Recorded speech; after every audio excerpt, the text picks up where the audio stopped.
दीवाने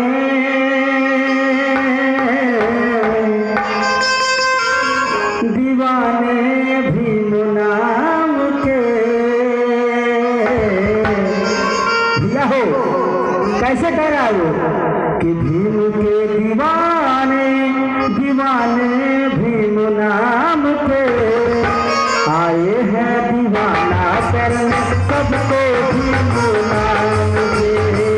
आए हैं दीवाना करने सबको भीम नाम के। भीम के दीवाने दीवाने भीम नाम के।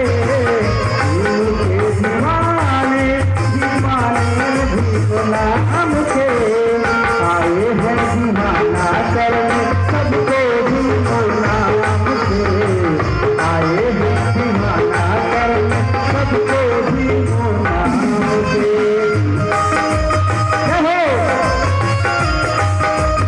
क्या बात है?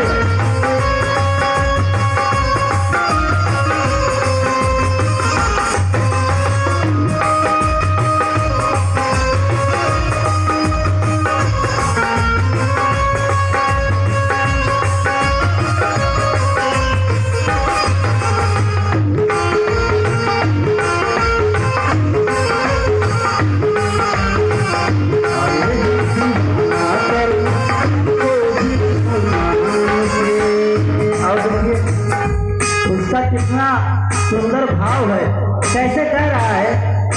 आप लोग को बता दें कि बाबा साहब के 3 मूल सिद्धांत जो हमारे लिए एक मंत्र के रूप में मिला है, वह उस बात को कैसे बयां कर रहा है, आप लोगों से मैं उस बात को बता रहा हूँ।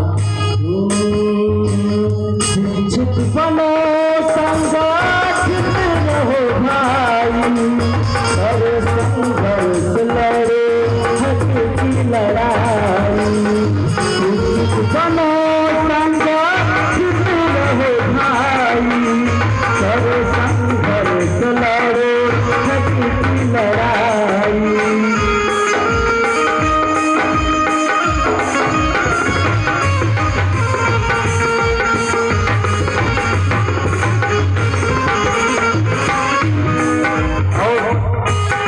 बड़ी सुंदर भाव है उसकी आवाज में, कितनी गंभीर दशा है, उस बात को बयां कर रहा है कि बाबा साहब ने 3 मूल सिद्धांत हमारे जीवन में दिया है और इन सिद्धांतों को जो पूरा कर ले अपने जीवन में, वाकई में उसका जीवन धन्य हो जाएगा और शिक्षा का सबसे बड़ा उपदेश उसके जिंदगी में आ जाएगा। किस प्रकार से कह रहा है?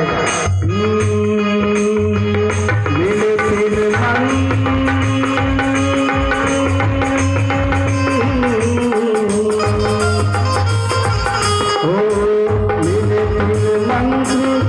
सबको भीम नाम के।